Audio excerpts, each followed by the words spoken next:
Bonjour, c'est Virginie. La leçon d'aujourd'hui a pour titre « Noé construit un bateau ». Le verset à mémoriser se trouve dans Psaume 143, verset 10 « Enseigne-moi à faire ta volonté, car c'est toi mon Dieu ». Lorsque tes parents te demandent de faire quelque chose, obéis-tu sans poser de questions? Leur obéis-tu parce que tu les aimes?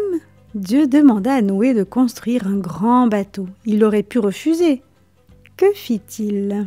Noé était un homme pieux à une époque où les gens de bien se faisaient rares. La terre était encore jeune. 10 générations seulement s'étaient succédées depuis la création du monde. Mais les gens étaient devenus si méchants que Dieu regrettait de les avoir créés. Alors il décida de tout recommencer. Une seule famille de personnes justes demeurait sur la terre. Par l'intermédiaire de cette famille, Dieu voulait sauver la race humaine et toutes les créatures qu'il avait créées. Cette famille comptait Noé, sa femme et ses 3 fils. Dieu fit part à Noé de sa décision de détruire la terre par un déluge. Il lui dit également de construire un bateau. Ce bateau préserverait la vie de Noé, de sa famille et des animaux de toute espèce. Ce bateau ne serait pas un bateau ordinaire, il serait immense. Il serait 1,5 fois aussi long qu'un terrain de football et plus grand qu'un édifice de 4 étages.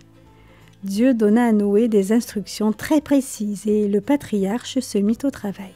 La construction de ce bateau représentait une tâche immense, une véritable entreprise familiale.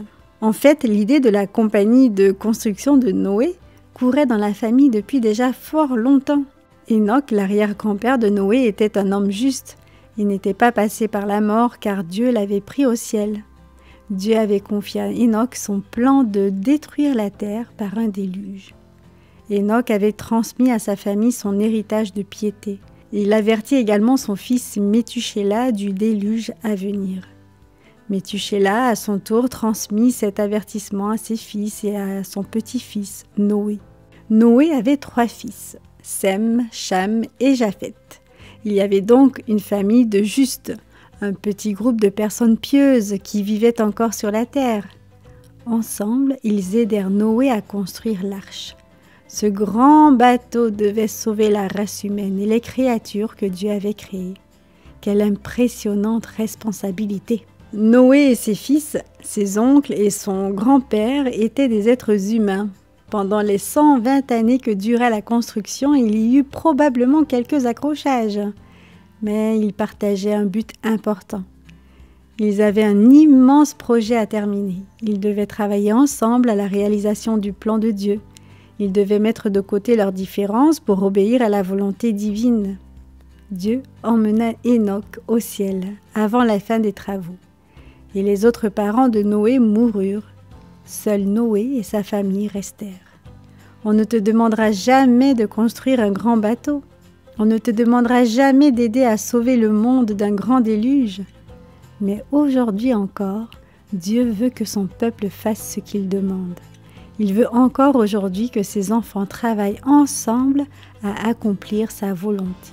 Il peut te demander de remplir une mission exigeant autant de travail d'équipe, autant de collaboration que la construction de l'arche.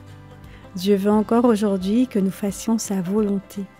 Il était important que les ouvriers engagés dans la compagnie de construction de Noé écoutent Dieu et travaillent pour lui.